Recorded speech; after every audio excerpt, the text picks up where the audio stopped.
trendsetter. Whoa, league of my own, it don't get better. No, read what I wrote. Remember when CT grabbed your arm? Yeah. How did that? Welcome back to the Passion and Paycheck Podcast. On today's episode, we have Brad. What up, Brad? How you doing? Pretty good, man. Thanks for having me, guys. Yep, thanks for agreeing to be on the podcast. We appreciate it. So to get started, go ahead and let the audience know a little bit about yourself and what you're currently working on. So originally born and raised in Oakland, moved down here to Southern Cali in 2004. Right now, currently, I'm a bounty hunter. So I work for, pretty much local bail bondsmen, sweeping up all these guys that jump bail. That's right. Aside from that, I powerlift competitively, which has been a blessing in disguise, but definitely a blessing. Nice. So how did you end up getting into the bounty hunting business? So I want to say about 6 or 7 years ago, I was doing car repo with a guy here in town that was doing bounty hunting for a local bail bondsman. And, you always hear about bounty hunting as a kid as kind of just like, being like a superhero dream or whatever. But you never heard of it as a profession growing up. So I never even knew the opportunity was there. So the gentleman took me out a few times and just, it was crazy, man, And I had asked him, what's it take to get certified? And he kind of broke it down for me.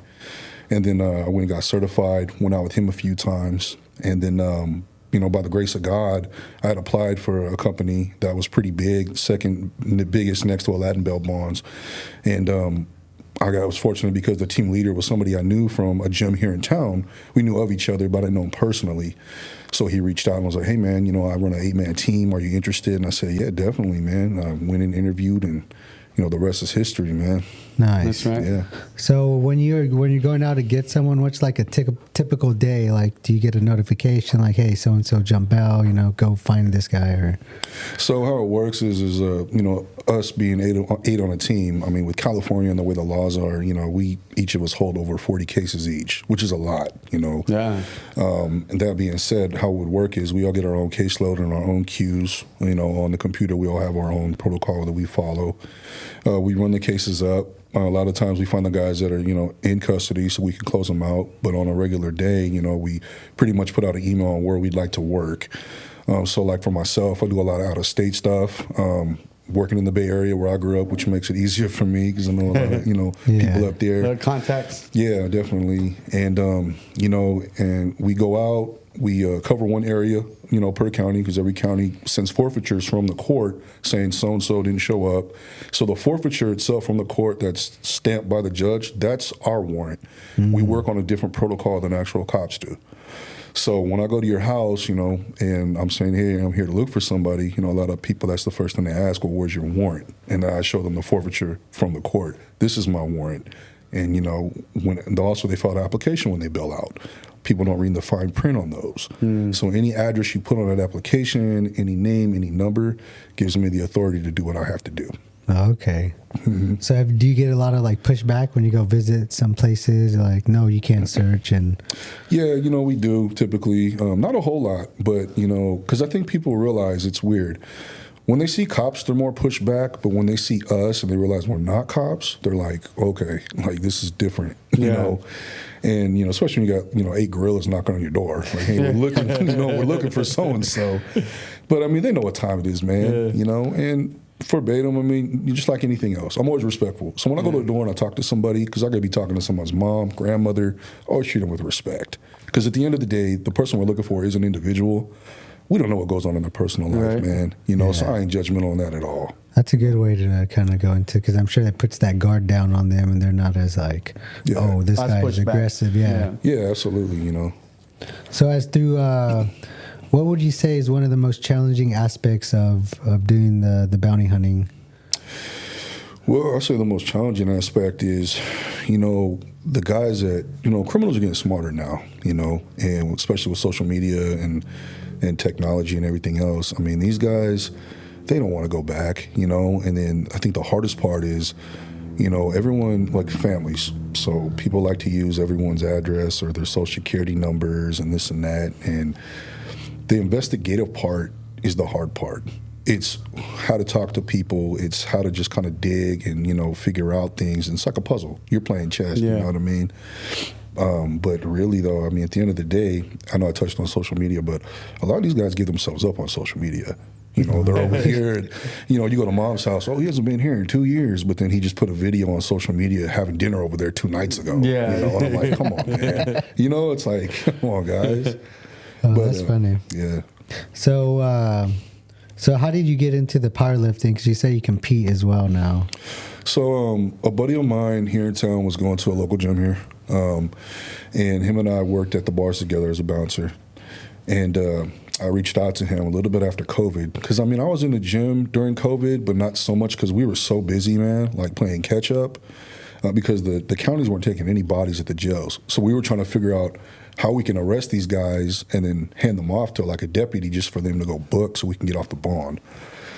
So I reached out to him, and at that point he had a gym of his own here in Rosedale, but then kind of branched off to do his own thing. So he had everything in his garage. And I always knew about the powerlifting industry and was always intrigued, even as a kid. You know, I mean, even watching those guys on TV and like Bill Kazmaier, World's Strongest Men and all that, and I was like, huh, but I never thought I'd actually be doing it, you know? So I go to my buddy's house, and he had a couple guys there. And in the beginning, I told him, I don't want to compete, man. I just want to work out, you know? He had a couple guys there that were prepping for a meet coming up, and they were doing like a deload week, which was kind of like a taper off before the actual meet itself. And he was like, you know, just for the hell of it, man, let's see what you can do. And I'm like, okay, man. I was like, but I don't want to compete though, man. I just want to, you know. So I'm like, okay. And, you know, he was like, man, you definitely got some potential, man. Like, you should think about doing it. And I remember going back to my wife and telling her about it, and she was like, well, I mean, you know, give it a shot, you know. Because at the end of the day, with powerlifting, it's like, it's just you against you, you know what I mean? So I was like, all right.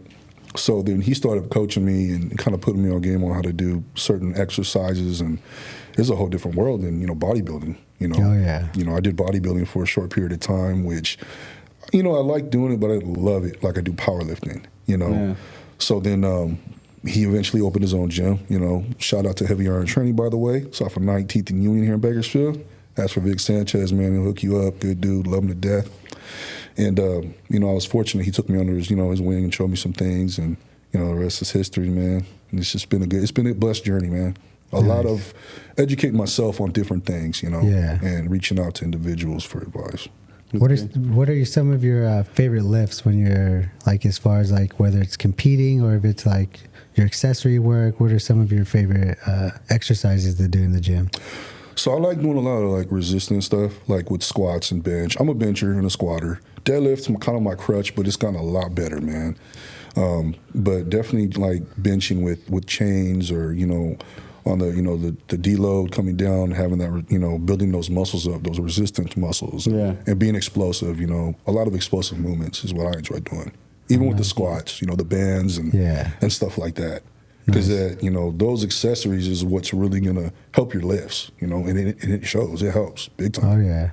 What are your personal records on all those lifts? So, benched over 500 pounds. Ooh. Yeah, I'm working. I'd like to get to 600 eventually, you know. There you go. Squatting close to 700 pounds. Deadlifts over 5. But, yeah, I mean, it's progress, man. That's a lot of damn weight. Yeah. And when you began your training and to your training now, has that changed at all, or is it very similar? So it's a little different now. When I started training, in the beginning, it was all pyramid training, you know. And I mean, even as a kid, that's all I knew, pyramid training. Yeah, that's how I used to. That's how I learned. Kinda. I learned at 13. Yeah, and it's funny because I remember, you know, the guy that actually got me into working out was my buddy's dad. You know, he had just gotten out. He was in for a couple years, and he had his own home gym, and was one of the biggest guys I've ever seen, dude. I mean, the dude's chest was so massive. Like, I just remember looking at him like, dude, how do you even get that big, man? And fortunately, he showed me some things, you know, how to work out the right way and everything. And then with powerlifting, when I got into it, you know, that's how it showed, you know. Sets we would do would be like 15, 12, 10, and 8, you know, you just go up and weight each set. Yeah. And it works. I mean, pyramidization training works. But, I mean, after a while, my body, when I got into powerlifting, was like, man, I can't do this no more. You know, you're killing your central nervous system, you know? And I noticed, like, my body wasn't recovering like it should. And, I mean, I'm not no young gazelle, but, you know, I'm not old either, you know. I just turned 40, by the way. But I was like, I shouldn't feel like this. You know, what's going on with me? And I remember telling my wife, and she's like, oh, you're just getting older, you know? And I'm like, come on, really, you know? So I did some research. A guy I had met at my first meet I did that had heavy iron training, was being coached by another individual that competed on a national level, and mentioned, you know, conjugate training. And I never knew what that was. I didn't know what conjugate training was, and he mentioned like Louis Simmons and Westside Barbell. I had no idea what that was, man. So I kind of looked it up myself and found out that, you know, different variations of dynamic work, you know, accessory work, your max effort week, it allows your body to recover like it should. And also you'll see the benefits in the long run from doing exercises like accessories and stuff like that. But the main thing was letting your body recover, you know, like it should. Okay. Yeah. So how is the programming for that, like week to week to week? So typically we'll do like, you know, a dynamic week, which is pretty much, it focuses on speed, explosiveness and stuff like that. A lot of band work, a lot of, you know, chains, different accessory work. Even with like doing box squats, you know, which I've never done really, even, you know, at the gym, even with benching with a, you know, 2-board, 3-board, coming down, having to stop. And that was a big difference too, man. You know, just I was always just showing like, hey, down to the chest, up, you know. But no, it's the board work could change it. I learned that in high school too, where you put the board there and you go, boop. Yeah. Even like the benching shrugs where you put the weight and you're just benching. You're like shrugging it up. Yeah. So when you're competing or whatever, you're lifting your heavy, you get to that point and then you can just shrug it up. Just lock it out. Yeah. Yeah, you know. But a big thing for me too was, you know, I didn't have a lot of flexibility and mobility. And I noticed when I would work out, I'd get like little impingements here and there, and I'm like, what's going on, man? Like I stretch, but I wasn't, you know, everyone, you know, that thinks of stretching is just your basic, you know, one arm over, behind your head and all that. But no, it's about, you know, doing exercises that help you engage muscles you've never engaged before, waking them up. Yeah. Right. You know, and that's why I reached out to you, because when I was benching, and even when I was squatting, my knees would always hurt. And I'm like, even when I'd be driving, like my wife and I would be driving out of town, it'd be excruciating, man. But like an aching pain. Yeah. Yeah. Even being on a plane to go work out of state to go arrest somebody, I'd be like, dude, when is this plane ride over? My knees are killing me, you know? And when I switched the method of conjugate training and doing box squats, it was more of, you know, opening your hips, sitting back.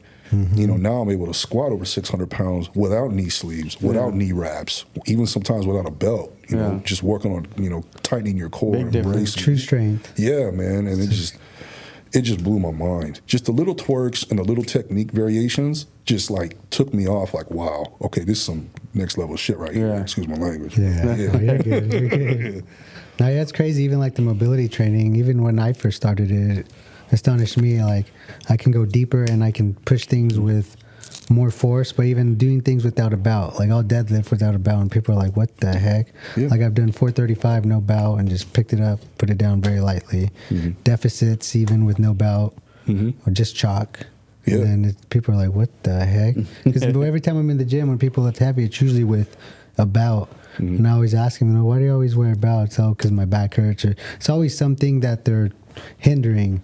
Right. So most people are scared to work out their back, but if you don't work out your back, you're never going to get stronger. If you don't work out those muscles that add force or load or improve the tendons and ligaments and really strengthening them, then over time you're going to feel that pain. And that's why a lot of people wear the knee sleeves or the sleeves. And like for competing, once you put those on, your lifts are going to be way higher. Oh, yeah. Especially if you're doing stuff without it right now and then you do it with, it's going to be like from here to here. Yeah, and I mean, like, even with benching, you know, like my forearm and my elbows are starting to kind of take a beating from doing the pyramid training, and I'm like, dude, this ain't normal. Like, I can't do it.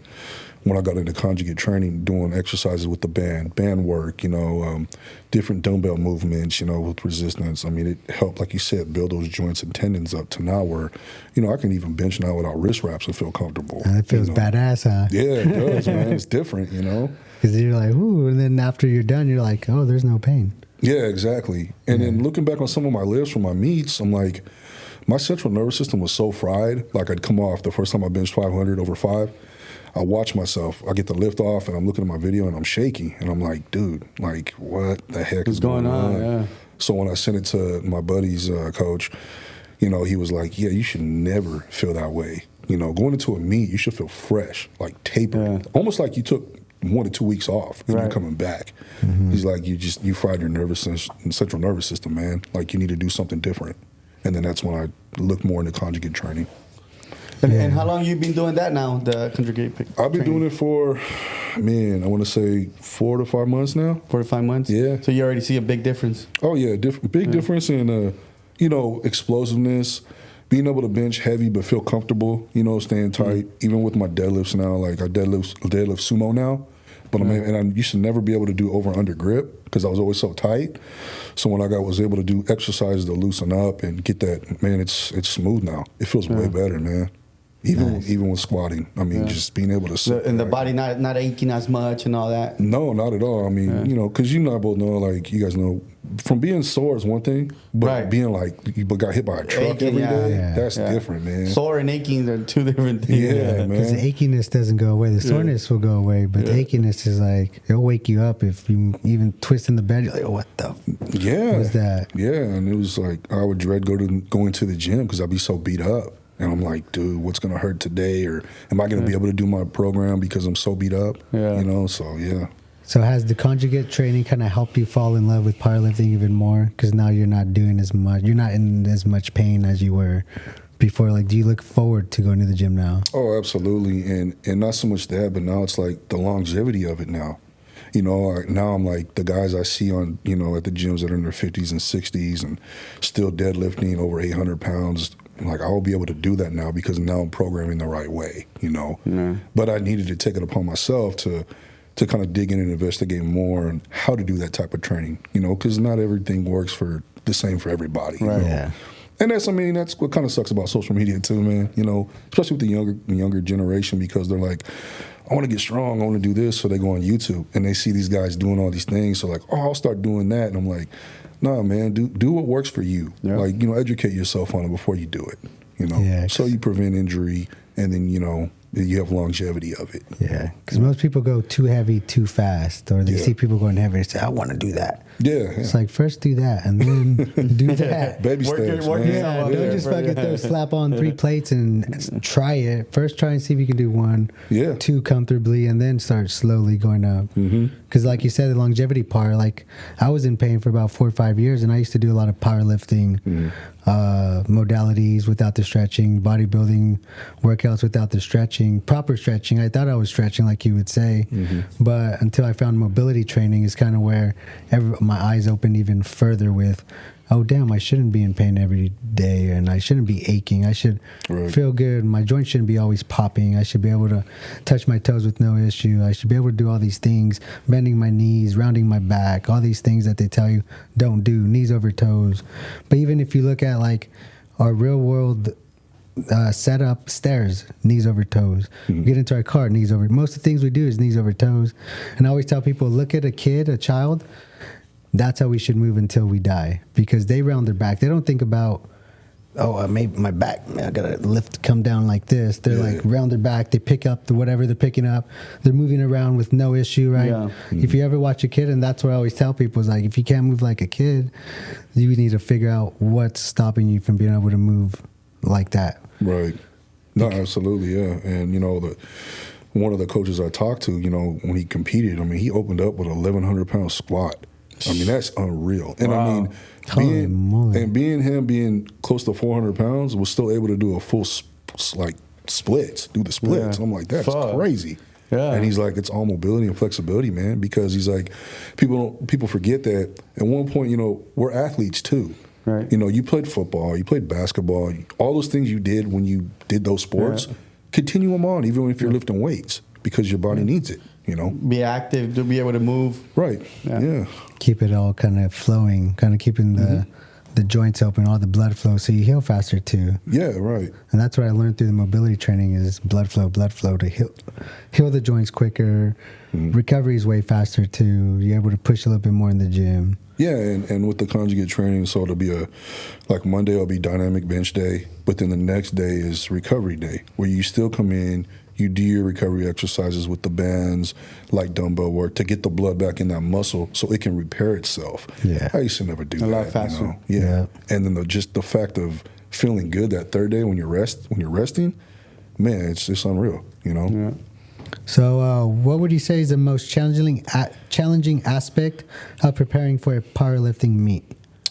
I think the most challenging aspect is, for one, is getting the proper sleep, for one, because, you know, for a while I wasn't sleeping well, and it was because I was low in certain things like magnesium, stuff like that, which have helped now. I sleep better now. I actually dream like 2 to 3 times a night now when I was in my 20s. And then, you know, just, you know, rest and just nutrients too, man. Getting the proper food in, your proteins, your carbs and stuff like that. And, you know, that's part of the hardest. And then, as far as balancing your strength training and demands of your job, how do you work all that together? So typically with my job, it's usually a Monday through Thursday. But even when I'm on the road, you know, I'll find a gym to go to, because I get my program emailed to me, and then I'll you know, get up in the morning and go. Because, I mean, with our schedules, you know, as recovery agents, we're kind of on our own time. And I mean, the best time to work is when? At night. Because nighttime or very early in the morning, because everyone's asleep. Yeah. So I managed to, even being out of state, you know, there's always a good Make gym. it work. Yeah. And I mean, in all hindsight, I mean, there's a Planet Fitness everywhere. Oh, yeah. So if I have a recovery day, or I'll go to Planet Fitness, man. I got no shame, dude. Oh, at yeah. all. You know, Oh, yeah. My 21-year-old son, man, is shredded from head to toe. And, you know, the people that are listening to this or watch this podcast know who he is. Yeah. And my son went to Planet Fitness for majority of his teens to now. Yeah. And the way he looks, the way he does. Yeah. So I don't knock on Planet Fitness at all. Yeah. I think Planet Fitness, I think it just depends on people. If you go, I mean, if you go, you do your routine, it doesn't matter where you go. Right. You know, everybody's doing their own thing, you know. Planet Fitness, I think they get because most people that go to Planet Fitness, well, they don't know how to work out. Right. But that doesn't matter. You're doing your program, let them do theirs, whatever part of their journey that they are in life. Let them do it, you know. Let them figure out they're gonna move on, whatever. But Planet Fitness doesn't matter. Any gym, get that program done. Yeah, and I mean, and I like helping people too, you know. Oh, yeah. Especially the younger crowd, because a lot of them just see what they see on TV or on YouTube and do what and I'm like, no, you know, I'll show them, or if they ask, tips. Yeah, definitely, man. It's like, try it like this instead of like this, and just see how it feels. Yeah, because a lot of them, they lack the knowledge, you know. They don't know. Yeah. I didn't know when I was growing up. Right. You know, I was just shown how to do something, and this is how you do it, and okay, cool. That's you know? exactly how it was for me. You say, lift heavy stuff, pick it up, put it down. Yeah, that's it, man. So, what's your process for breaking through strength plateaus? Strength plateaus, which, you know, come quite often, actually, you know, especially, you know, when you're working toward a meet, because you want to hit certain numbers, you know. Just, you know, different variations of resistant compound movements, you know what I mean? Where you're going to be more explosive doing, like, accessory work, you know, like the weight itself, like you're like, okay, I want to bench 500 pounds. Okay, cool. Well, how are your muscle fiber, your twitchy muscle fibers? You know, when you come down to where, because, you know, in a meet, you have to hold and then it's press. Well, get that you know, that piston, you know, use your accessories. That's what's going to help you overcome those plateaus, you know, because with your accessory work, and people don't realize it, you know, that's where you get stronger and more explosive, because, you know, you can up those exercises, different weights of resistance, or make it harder or what. And that's what, you know, that definitely is a game changer. Yeah, that makes sense. And then whenever you're about to attempt a lift you've never done before as far as weight, how do you mentally prepare for something like that? So what I do, and it might sound kind of weird, or not weird, but just kind of stupid, but so let's say I'm going to do, you know, even a 20-pound jump on a max. I get under what I got, you know, I'll get close to where I want to be at warming up wise, and then I just tell myself before I get under it, it's the same weight. I'm doing the same weight. And I mean, that's what works for me, just because my mind, when I get under that bar, I treat every one of my lifts like it's a PR, whether it's, you know, warming up, so the way I set up for a lift is how I want to keep my body consistent on doing that, no matter what the weight is. So, but mentally, I just tell myself, it's the same weight, man. You got it. It's the same weight. That's it. Yeah. Lightweight. Right? you gotta create it in your mind and make it happen in your mind first, and then definitely go for it. Yeah. And I mean, you know, even benching over 5, you know, I was like, I could see myself doing it, and it took, you know, a lot of hard work, but I got there and did it, you know, and it's just, Did all the preparation and also trusted your body to be like, okay, I got this. Yeah, absolutely. Because the moment, like anything else, your mind just can shut you off quick. Oh, yeah. So when they say platform ready and you're walking up there, man, you got to be on it. Tell yourself you got it, You might fail the lift, you might not, but at least I know I went into it not, fearless. Right. Not caring. You're ready to go. Second guessing myself. Yeah. Going confident as heck. Mm-hmm. So how has powerlifting changed your perception of what your body is capable of achieving?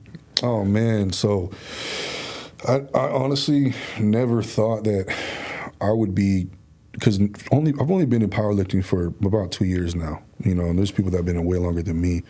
But I'm like, seeing what my body can really do when I put my mind to it and putting in the work is it's beyond, man. It's a blessing, dude. And it just really changed my aspect on, man. Your body can do anything if you put your mind to it. The mind comes first, man. Get your mind set right.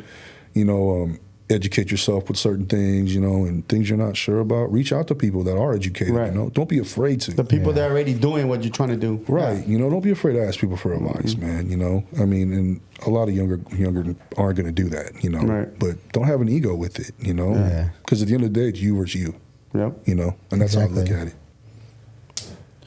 So I know I've helped you with the mobility training. Mm-hmm. So how's that helped your powerlifting and bounty hunting? Well, it helped me to now where I can jump over a fence, and being, 280 pounds and feel good and being able to live comfortably, you know what I mean? Not worried about being, too tight or, awkward or feeling when I'm benching or squatting or anything. And, it's helped a lot, man. It's helped my lifts go up. It's helped me be able to do accessory movements I haven't been able to do because I've been so tight and stiff. And like I said, it goes back to, I'm stretching, I'm in the gym stretching. Yeah. I'm like, no, dude, you're not doing it the right way. There's certain things you have to do to get your body to wake up. Open up, man. Yeah. Yeah, so since you've done that, you've how's your sleep been too and stuff like that? Sleep's been really good, like I said, I'm in REM sleep. Every night I dream 2 to 3 times a night. And for the longest time, I didn't have that. I was struggling to sleep, dude. I think work had a lot to do with it too, the traveling, time changes and everything. But still, when you knock out, you should be able to get that deep sleep. Yeah. Get that rest. Feel rested. Right. Not waking up every 2 hours or, switching sides or, it's not like that anymore. So is it more like the aches and pains were waking you up or like? The aches and pains, and then just, my body was just, I think, so inflamed too from, like I said, my central nervous system just being done. It's like, hey, man, we need to heal. We need to let it rest. We need to rest and let it heal. And what's crazy is, before I got with the conjugate training, I remember I was out of the gym for like a week and a half, and just because of work and whatever was going on. And it felt good. It took a little break because I never took that long of a break before. I remember going back that Monday when I finally came back to do deadlift, and I always hated coming to the gym to do deadlift because it's my worst lift. But dude, I felt good, man. And I was like, my body's like, yeah, that's what we needed, man. You needed a rest. Yeah. We needed it. Yeah. So I remember that day thinking to myself, I want to feel like this every time I come to the gym, man. I shouldn't feel all destroyed and beat up. And I'm like, how can I incorporate this into how I train? And then that's, like I said, I was blessed to get, a buddy of mine say, hey, reach out to my coach, and he's done this. And then I kind of they broke it down for me, man. Yeah. There you go. So what advice would you give to someone just starting in powerlifting? I would take your time, don't, the lifts, the heavy lifts and what you want to accomplish is going to come. But take your time, man, work on your technique, work on your form, your speed, your flexibility, because those are all things that are coming to play in the long run. Longevity. Because in the gym, who cares if you can deadlift 800 pounds in the gym or you can, because I've squatted 700 in the gym, but I've only been able to squat over 600 at a meet. And it's because, your ego's in the gym, but at the same time, it's like when you step on that platform and it's on paper, it's a different game. Yeah. Leave the ego at home, man. Just listen to your coach, do your own research, take your time, write down what you did for the week, whether that be your exercises and what you've eaten that day and, everything. and keep a little notebook. Like I started doing that, and it's helped a lot, you know. You can kind of go back on it. Yeah, because you know we all have bad weeks at the gym or bad days because we're humans. You know we all have jobs and we all get stressed and we all get you know. Yeah. So yeah, there's times where I'll have a bad workout day, but I always take the pro away from it. Well, what did I do today that was positive? Right. Well, you know, I might not have gotten my heaviest lift that day at the gym, but I warming up to it, all those presses and all flew like nothing. They were explosive, you know, like I'll take that, you know. Yeah. So what would you say is a common mistake people make when first starting conjugate training? The first mistake I think people make is they get frustrated because you're like almost taking a step back because you're doing different exercises that you've never done. So you're like, you know, you're coming from, like for me, it was hard in the beginning because I was coming from one program, you know, squatting and benching this amount of weight in the gym, but then these exercises and accessory work I'm doing are nowhere near that. And I'm like, what's going on here? And there are even times where my workout partner is like, you know, I feel bad, man. Do you feel like you're not progressing? And, you know, in the beginning, I kind of did, but I was like, you know what? I'm going to trust this process. Yeah. Why not? You know what I'm saying? And then slowly, you know, things started picking up. You know, I noticed different variations of my lifts. Like, I'd be benching and be able to get super tight and brace and be able to do it comfortably at a heavy weight or squat or deadlift and, you know, all those things. Not only that, but feeling better. Right. Yeah. So I think ego is the biggest thing. People are gonna really, you know, that's going to be their mistake. Like, well, I just did this the other day at the gym, but now I'm doing this new program and I can't do it. And I'm like, no, you're going to get there, man. Yeah, trust the process. Trust the process. Yeah. That's it, you know? Yeah. What's the rush? Yeah. Exactly. You know? Yeah. Plenty of time. Yeah, exactly. More than enough time, I would say. So how do you stay disciplined with training, work, and recovery? So I keep myself on a pretty tight schedule. You know, I have my time where I work out every day, and then with work, balancing it with, you know, emails and working up cases and doing what I need to do. Some days are easier than others, but even with the family, you know, me having kids and my wife and everything, you know, just she's been real supportive, which is cool, man. You know, my kids are real supportive. But just, you know, taking one thing at a time, you know, focusing on the now, you know, work and then, okay, gym and then family and then, you know, recovery, you know, so. And what would you say what's the biggest lesson you've learned from balancing multiple demanding roles? I think the biggest thing I learned is, you know, just having having patience, man. You know, patience with things. We're all so eager to get things done, and we want the now. It's gonna come, you know, and you know.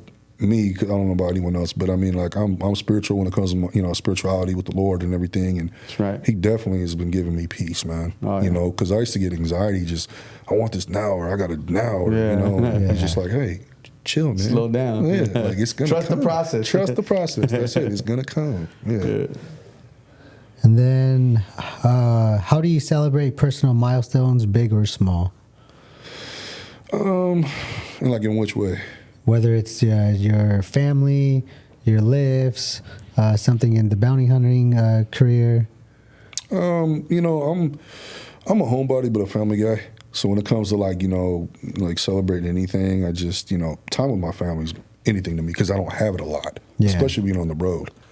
You know, with my job, it's a lifestyle. So I mean, we're on the road, or even sometimes I'm out of state. I'm gone for like a week and a half, depending on where I'm at. You know. So I just missing out on that, you know. That's my celebration, man. Having my family when I come back home, you know, they're there. They know what I go through. There's things obviously I won't mention that I go through on the job. Yeah. But, you know, having their support, you know, I take that over anything. Because that's time you don't get back. With your family, you know what I mean? Especially as the kids grow up and they're younger and kind of having that bonding time with them before they go off and flap their wings. Oh yeah, absolutely, man. So if you could train with any powerlifting legend, who would it be? Man, that's a tough one. I would probably say probably Ed Cohen. Ed Cohen was a, you know, really, really like big inspiration to me too, you know, which I knew who he was, but I didn't know in depth so much to what he brought to the powerlifting community by, and even him would do seminars that are on YouTube and all that, watching his videos. I think currently, man, I'd probably John Hack. Okay, nice. Yeah, I mean, the dude's, he's competed from in the 180s to just barely 200, and the dude's deadlifting 800 pounds. I mean, even at 185 pounds, benching 600 pounds. I mean, that's just unreal. That's insane. Yeah. That's insane. Holy moly. Like you're strong. Yeah, it's crazy. And that dude's just freaking nature, man. Yeah. That sounds like a freak. Yeah, man. What's your favorite way to relax or unwind after a long day at work or after the gym? Just spend time with the family, man. We'll watch movies. Sometimes I like to read, but mainly time with the wife too. We like to watch movies, and we're on this trip now where we watching these guys do like paranormal investigations and stuff. We're all stuck and watching it, and I'm like, what's trippy is some of the places that we watch where these guys do these videos. I'm like, dude, I've been there. I remember me and my partner we were in Connecticut working one time, and we were kind of lost, and we pull over, and we see this line of cars, and it's in front of this farmhouse, and we're like, what the hell is going on? And it said tours for whatever, and I'm like, what the hell? And it had this Raggedy Ann doll, and I'm like, what the fuck is that? So I told my partner, I'm like, where are we at, bro? And he's like, oh shit, man. He goes, this is the Conjuring house. I'm like, what? Like the actual Conjuring house. No the shit, real farmhouse. I'm like, well, why are we sitting here, bro? Let's get out of here. Get out of here. Yeah, man. Like, you tripped me out. And people are just lined up to go do tours, like, no big deal. Yeah, like, fuck that. Hell no, man. Get away from there. Yeah, dude. Yeah, man.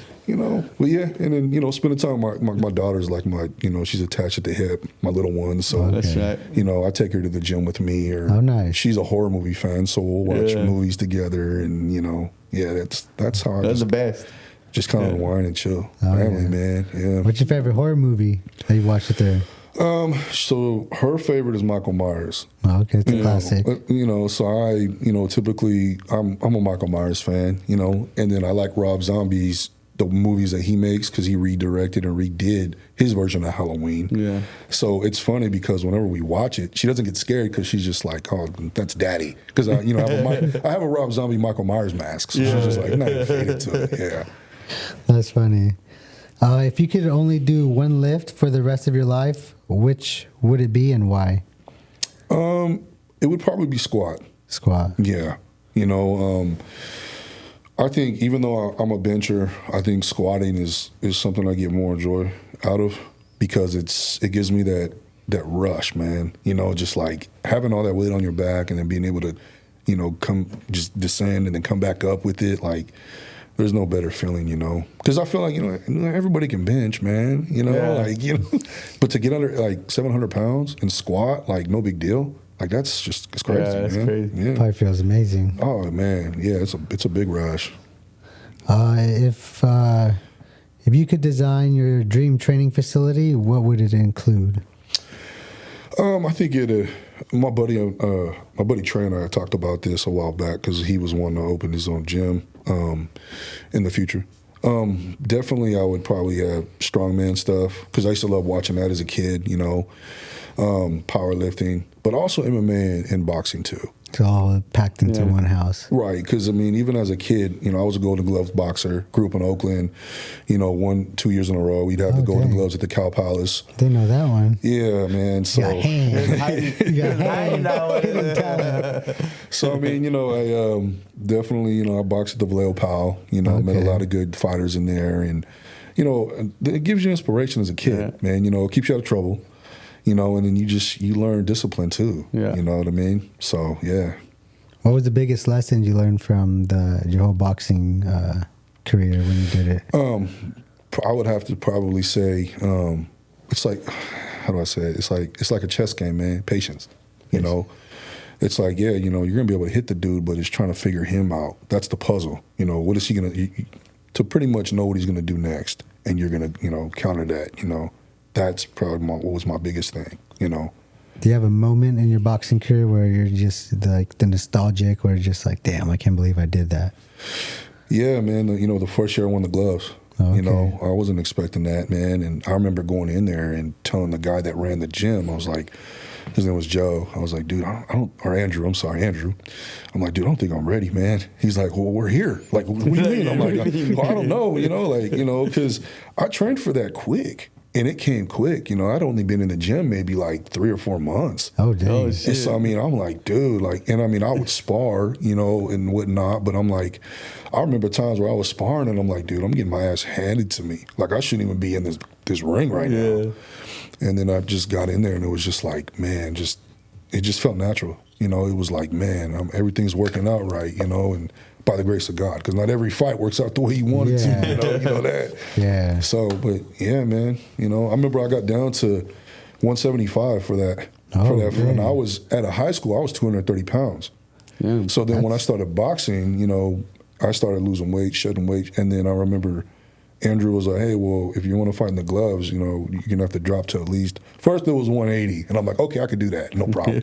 But then he comes back like 2 weeks later and he's like, we're kind of looking at 170, 175. I'm like, dude, come on, man. Like, yeah, come on. So I got down to 175, man, for that fight. Yeah. Oh, dang, that's a big difference to now. Yeah. Because remember when CT grabbed your arm? Yeah. How did that feel when he was like, this is a big ass arm? Oh, that felt incredible, man. And for him for that man to say, God damn. He was like, that was just, man. I think we have that clip. We're going to put it up. Yeah, definitely, man.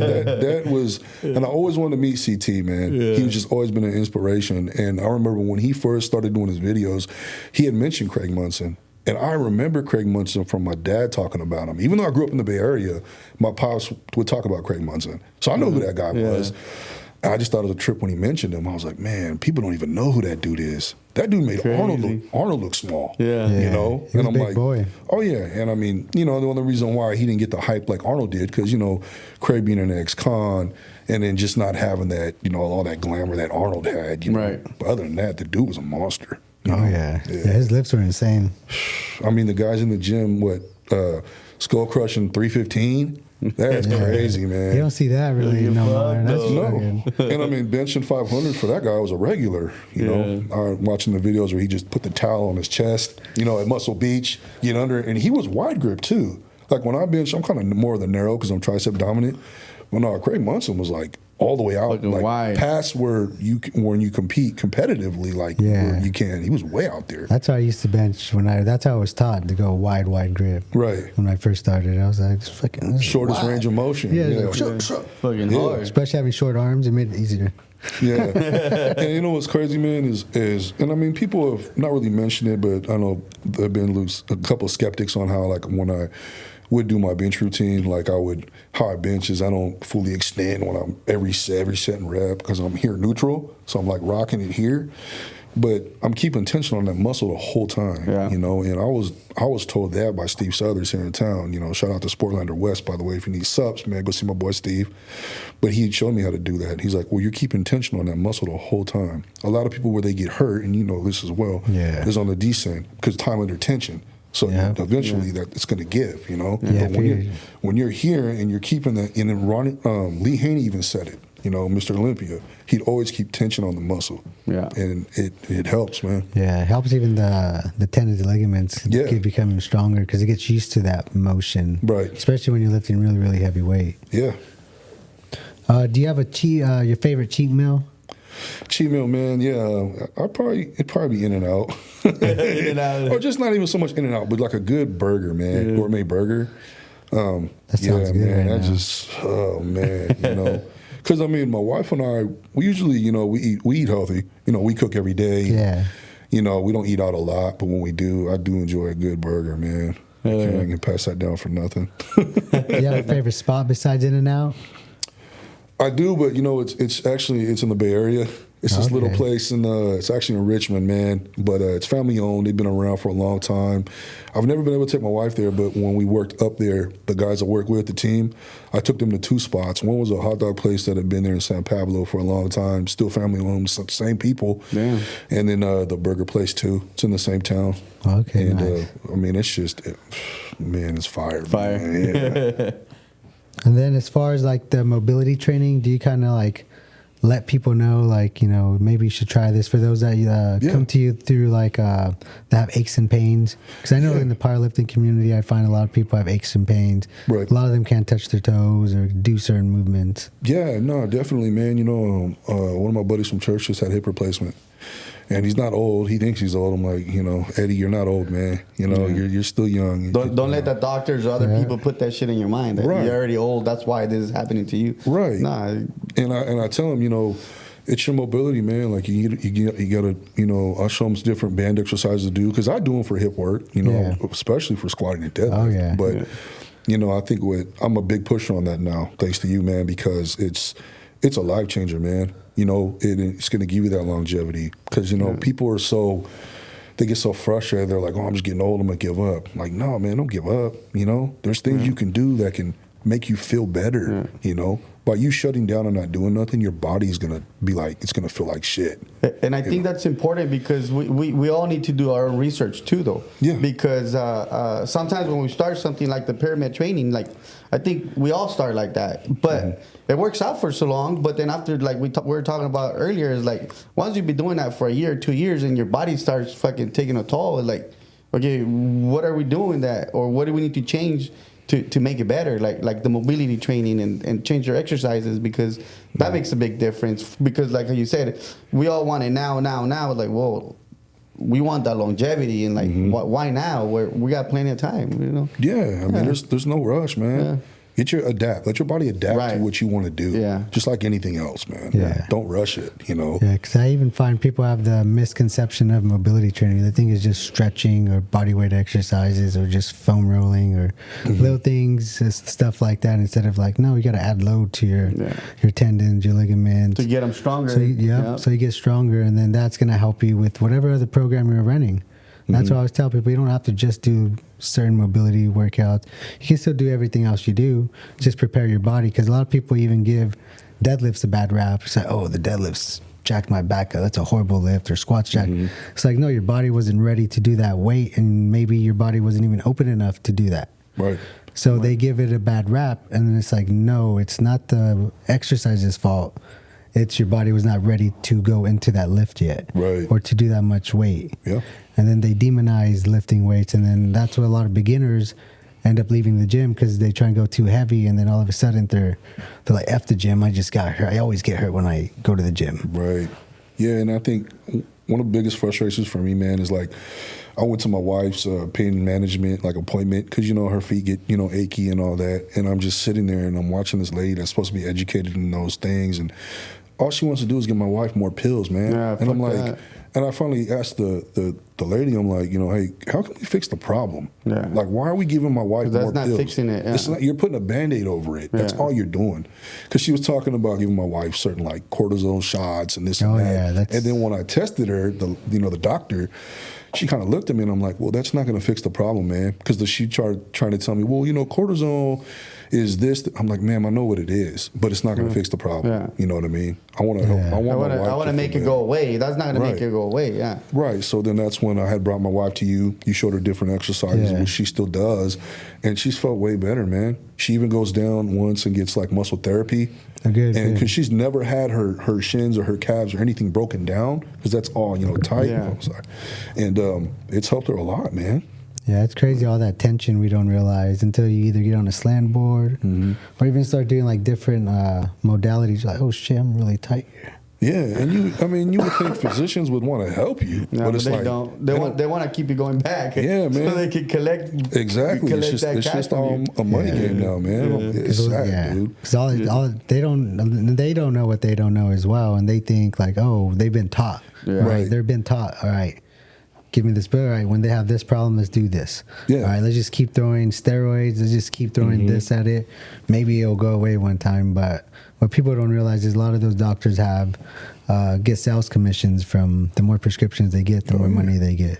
Yeah, and I mean, even guys, and I know that you guys had Rich on here in the podcast, man. Shout out to Rich, but he touched on it too. But like, even when you go to your doctor now, when you have low testosterone. You know, these older men, and I've had a couple that I go to church with, are like, I go to my general doctor that I've been with for years, and I go in there and tell them, like, hey, I don't feel right. I think my testosterone's low, and they just blow me off. They brush me off.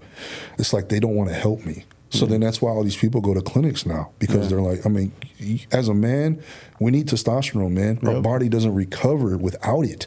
So it's like, I'm telling my general doctor this, and he's just looking at me like, oh, no, you'll be fine. Your test levels are, bro, if they were fine, I wouldn't be here. Like something's going on. Help me, man. Because you'll feel off. Your energy, your motivation, your recovery also lacks. A bunch of things lack. Yeah, and I'm like, it's just a trip, man. Yeah, even your sleep, and that's the biggest thing. You're like, why do I feel like this? I slept for 8 hours, but yet I don't feel rested. Right, and that's where, like, you know, like not taking, you know, your vitamin D deficient, your magnesium deficient, your, you know, all these different B12, and that comes in a lot with sleeping too. You guys know that, man. Yeah. I never took magnesium until a buddy of mine had told me. He was like, well, do you take magnesium? Just randomly asked me, because I was like, bro, I haven't been sleeping well, like, for a while. He's like, you take magnesium? I'm like, no, man. He's like, well, start taking it. I guarantee you'll sleep better.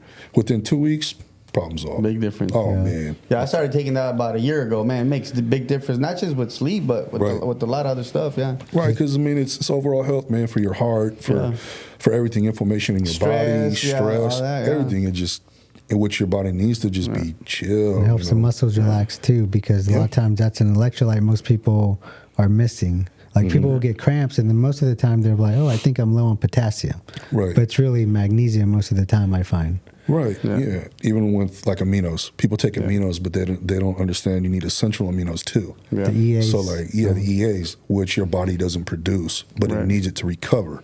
You know, Steve, my boy Steve, just did a video on that the other day, because, you know, he's trying to educate people on you need these things for your body, especially when you're working out hard, training, whatever you're doing. Yeah, like even like protein, get enough protein, because that has all of your aminos. Yeah. But most people sometimes don't eat enough.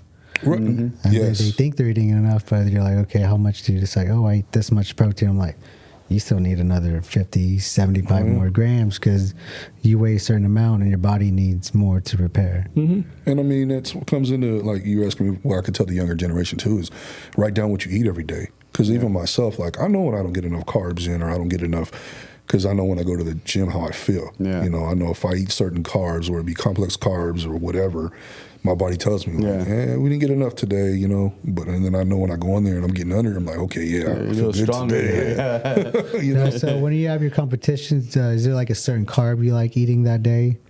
I love sweet potatoes, man. Sweet potatoes and yams. Too. Because it's fast burning and it gives you that fuel right away. I mean, I even like eating them before I go work out, you know, as a pre-workout meal. You know, because it works. And that's the thing too, is everyone's body's different. You know what I mean? They don't know.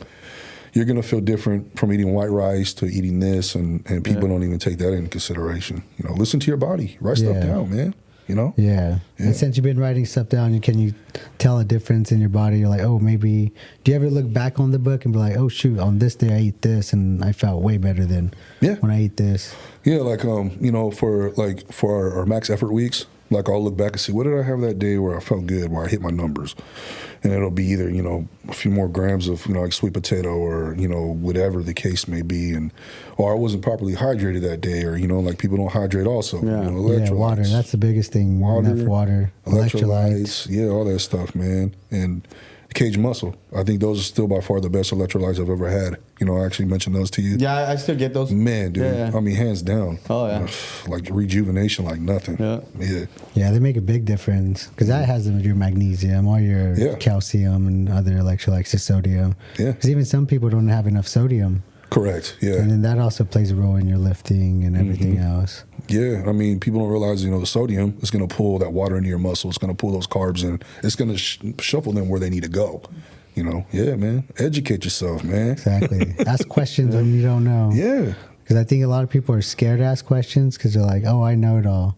Or stuff, or they're just, the pride, their ego gets in the way of asking the questions. Right. I think the biggest thing now, though, for the younger crowd is the pre-workouts, man. It's too much. Dude, like when I first started taking pre-workout years ago, like you maybe had 150 milligrams of caffeine, but now they're up to like, what, 4 or 5?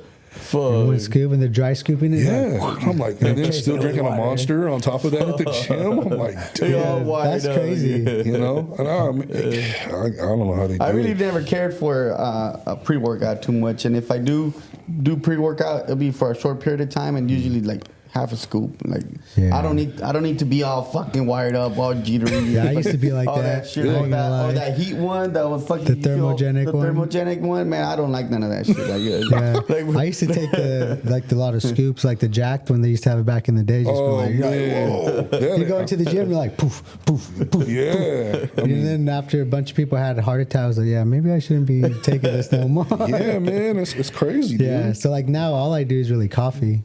Yeah. I use coffee, and I'll sometimes put like maple syrup in there for like a little energy and a little milk or something. And but that's as much as my pre-workout is now as far as caffeine. I don't know how they do it. Yeah, you know, it's too much. my second meet I did, I had I was tired, whatever, and this was coming into a deadlift toward the end of the meet. Obviously, always the last lift, and I had to pop the energy drink, dude. And that was a mistake, man. The caffeine I thought would help me, it depleted me, Made man. you drier almost. Yeah, Just dehydrated. And I definitely felt it, and I was like, man, that was a mistake. Never again. fuck that.